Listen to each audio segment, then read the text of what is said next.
Trinity is trapped in visions, reliving the tragic past of a wolf alpha and warlock healer whose love was destroyed by a power-hungry warlock. The Warlocks claim Trinity belongs with them, not her alpha, Reese, and have broken their mate bond. They plot revenge against the wolves for past deeds. Trinity recalls stories of the Shadow Circle and sees visions of Luxaria, the Warlocks' fallen city, destroyed by the Circle's lust for power. She feels a chilling connection to Luxaria's history, wondering if she's a descendant of the Warlocks. Reese desperately searches for her. What is Trinity's connection to the past? What do the Warlocks want from her? Can Reese save her? Is Trinity who she thinks she is? What are the wolves' past deeds? Will Trinity embrace a Warlock heritage?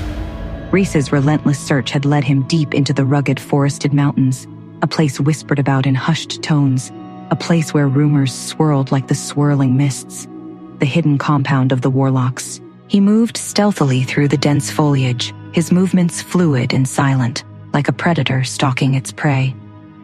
Night fell swiftly, as it always did in the mountains, cloaking the forest in an eerie silence that was broken only by the rustle of leaves underfoot and the distant hoot of an owl. The air grew colder, the shadows deeper, and Reese's instincts screamed danger, warning him that he was walking into a trap. He approached what looked like an abandoned cabin, its wooden structure weathered and gray, almost swallowed by the surrounding trees. He paused, his senses on high alert, scenting the air cautiously, trying to discern any hint of magic, any trace of his mate. The only scents he could pick up were the earthy smells of the forest, the faint scent of decaying wood, and something else. Something metallic, something that made his wolf growl deep in his chest. Suddenly, as if they had materialized from the very shadows themselves, figures emerged from the darkness, surrounding him with calculated precision. Warlocks. Their eyes gleamed with malevolent intent, reflecting the moonlight like shards of ice. Weapons, some shimmering with arcane energy, others cold and metallic, glinted in the dim light. Reese tensed, every muscle coiling with the anticipation of violence, ready to fight his way out, but he was outnumbered, outgunned. They had been expecting him. "You shouldn't have come here, Alpha," a voice taunted from the darkness, dripping with arrogance and malice. Warlock Ezikiel stepped forward, his features sharp and cruel, a smirk playing on his lips. He held a small, intricately carved wooden box in his hand. Looking for something, he gestured towards the box. "Perhaps your mate?" Reese's blood ran cold, a chill that had nothing to do with the mountain air. He knew then. This was a trap, a carefully orchestrated ambush. They had lured him here, to this isolated location, to distract him, to keep him occupied while they moved Trinity, taking her further away, deeper into their clutches. "Where is she?" Reese growled, his voice low and dangerous. Ezikiel chuckled, a dry, rasping sound. "Patience, Alpha. All in good time. You should know by now that we Warlocks don't give anything away for free."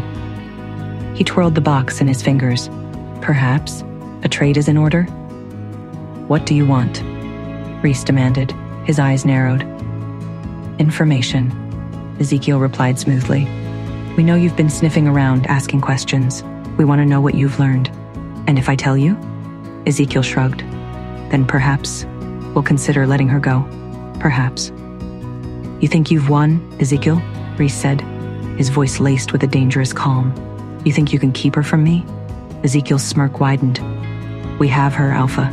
You're outnumbered, surrounded. You have no leverage." "You're wrong," Reese said, a hint of steel in his voice. "I have everything to lose, and when a wolf has nothing to lose..." He let the sentence hang in the air, the implication clear. One of the Warlocks shifted nervously, his hand twitching towards his weapon. "Don't be foolish, Alpha," Ezikiel sneered. "You can't possibly hope to..." Reese cut him off, his voice rising, his wolf finally breaking free. "You're right about one thing, Ezikiel. I am out of time, so I'll ask you one last time. Where is she?" Ezekiel's eyes narrowed. He could see the change in Reese, the shift from controlled fury to raw, untamed rage. He knew he had pushed him too far.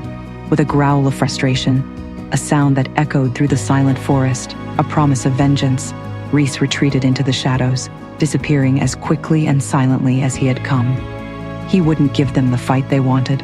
He wouldn't give them the satisfaction of capturing him.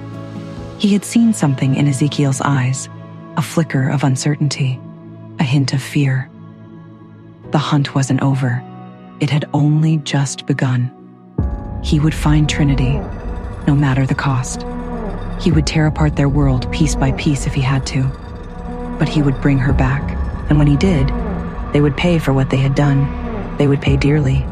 Has Reese discovered something that might help him to find his Luna? Why did the Warlocks lure him in a trap, and what is it that they want? Hey, I am Trinity. Want to know what happens next?